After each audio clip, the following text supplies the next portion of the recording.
మీ పిల్లాడు కూడా పదే పదే చెవిని లాగడం, రుద్దుకోవడం చేస్తున్నాడు. చెవిలో ఏదైనా ఇన్ఫెక్షన్ వచ్చిందని భయపడుతున్నారా? అయితే ఈ రీల్ మీకోసమే. పిల్లలు పదే పదే చెవిని లాగడానికి, రుద్దుకోవడానికి 7 ముఖ్యమైన కారణాలు ఉంటాయి.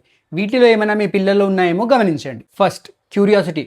పిల్లలు పుట్టిన తర్వాత బయటికి వచ్చాక వాళ్ళకి అన్నీ కొత్తగా కనిపిస్తూ ఉంటాయి. అలాగే చెవి అనే ఒక కొత్త బాడీ ఆర్గన్ వాళ్ళకు ఉందని తెలుస్తుంది. అందుకే మాటి మాటికి దాంతో ఆడుకుంటూ ఉంటారు, దాన్ని ఫీల్ అవుతూ ఉంటారు. Second, self soothing. అంటే పిల్లలకు నిద్ర వస్తున్నప్పుడు, బాగా అలసిపోయినప్పుడు తనని తాను ఓదార్చుకోవడానికి చేసుకునే ఒక ప్రయత్నంలో భాగంగా చెవిని లాగుతూ ఉంటారు. Third, teething pain.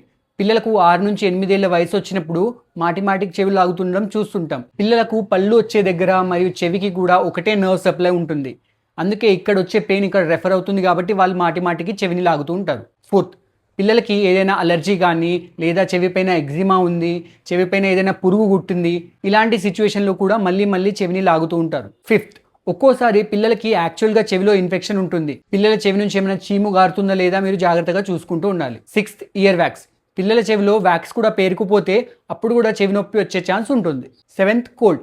పిల్లల్లో కోల్డ్ అయినా కూడా చెవి నొప్పి వచ్చే ఛాన్స్ ఉంటుంది. మన లోపల చెవికి గొంతుకి యూస్టాచియన్ ట్యూబ్ అనే కనెక్షన్ ఉంటుంది.